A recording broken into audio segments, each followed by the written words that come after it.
안녕하세요, 싸웁니다. 얼마 전 한 커뮤니티에 올라온 사진인데요. 자신은 공기에 예민한 사람이라며 미세먼지에 대한 대책으로 공기청정기를 샀고 덕분에 2년 동안 좋은 공기를 마셨다 했죠. 그리고 이제 더러워진 필터를 교체하기로 했는데요.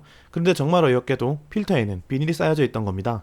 즉 본인은 2년 동안 공기의 질이 좋다고 느꼈는데 실제로는 비닐이 막혀 미세먼지를 줄여주는 효과가 전혀 없었던 것이죠.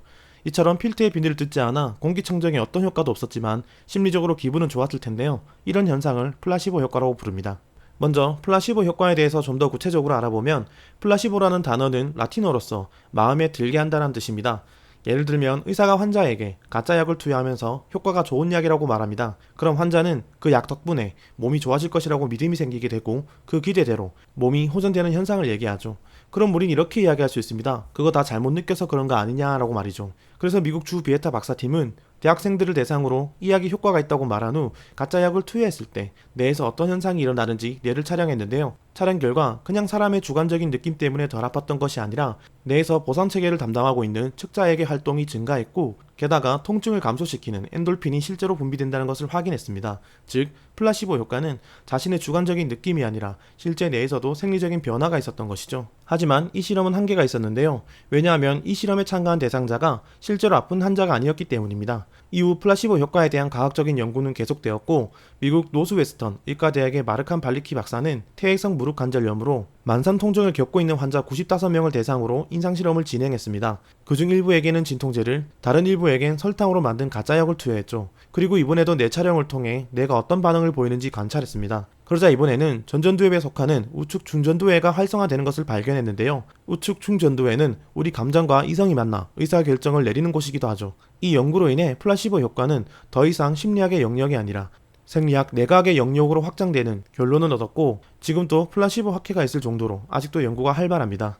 하지만 방금 말한 플라시보 효과처럼 긍정적인 효과만 있는 건 아닌데요. 플라시보 효과와 정반대로 부정적인 믿음으로 인해 실제 부정적인 영향을 주는 사례도 있습니다. 이것을 노시보 효과라고 부르죠. 노시보란 말도 역시 라틴어인데요. 해를 끼치다 라는 뜻을 가지고 있습니다. 즉 앞에서 플라시보 효과는 긍정적인 믿음과 기대로 인해 실제로 몸이 좋아지는 현상을 말하지만 노시보 효과는 그 약의 부작용을 듣고 그 부작용이 생길 것이라는 부정적인 기대로 인해 실제로 부작용과 비슷한 현상이 나타나는 것입니다. 이런 노시보 효과는 스트레스에 대한 인식까지 바꿨는데요. 미국에서 8년 동안 성인 3만 명을 대상으로 스트레스와 사망 위험률 간의 연구가 있었습니다. 작년 한 해 동안 경험한 스트레스가 얼마나 컸고 또 얼마나 스트레스가 해롭다고 믿는지에 대해 질문을 했죠. 그 연구 결과 스트레스를 아주 많이 받는다고 대답한 사람들이 사망 위험의 40% 이상 증가했는데요. 그런데 신기하게도 스트레스가 건강에 해롭다고 믿었던 사람들에게서 특히 사망 위험이 높았던 겁니다. 이와 반대로 아주 많은 스트레스를 받고 있다고 얘기했지만 실제로 스트레스가 해롭지 않다고 믿은 사람들은 오히려 사망 위험이 17%나 낮았죠. 즉 스트레스에 대한 부정적인 인식이 사망률에 영향을 미쳤다는 겁니다. 자, 지금까지 연구들을 소개하면서 우리가 알게 된 것은 우리가 어떻게 믿느냐에 따라 그 기대의 효과가 신체적으로, 정신적으로 나타난다는 건데요. 그 말은 우리의 믿음과 기대에 따라 성공과 실패의 결과에도 충분히 영향을 미칠 수 있다는 겁니다. 그럼 여러분들은 이렇게 이야기할 수 있는데요. 그렇게 믿는 것이 어디 쉬운 일이냐고요? 맞습니다. 절대 쉽지 않죠. 하지만 최근 연구에서 가짜 약이란 걸 알았음에도 플라시보 효과는 나타났다는 사례가 많은데요. 즉 온전히 믿고 기대하지 않더라도 막연히 잘 될 거야 라는 기대도 효과가 있었다는 겁니다. 물론 앞에서 말한 온전히 믿는 것과는 분명히 그 차이가 있겠지만 말이죠. 그리고 이런 긍정적인 태도가 무엇보다 중요한 것은 이후 행동에도 큰 영향을 미친다는 건데요. 이에 대한 근거로 교사의 기대를 통해 알 수 있습니다. 어떤 초등학교 학급에서 머리가 똑똑한 아이 8명을 교사에게 추천했는데요. 실제 그 학생들은 평범한 지능을 가진 학생들이었습니다. 네, 플라시보 효과처럼 교사를 속인 것이죠. 그런데 신기하게도 그 8명은 상위권 점수를 받게 되었는데요. 대체 어떻게 된 것일까요? 네, 똑똑한 학생이란 생각에 교사의 기대가 더해져 교사가 학생을 대하는 행동까지 변했던 겁니다. 즉 수업 시간에 그 8명의 학생들에게 좀 더 자주 눈을 마주친다거나 과제나 수업에 대한 피드백도 더 정성 들여 했던 것이죠. 결국 교사의 기대가 교사 자신의 행동을 변화를 주었고 그로 인해 8명의 성적이 향상되었던 것입니다. 그럼 앞에 있던 플라시보 효과의 환자들과 비교해보면 어떨까요? 네, 그들도 마찬가지일 겁니다.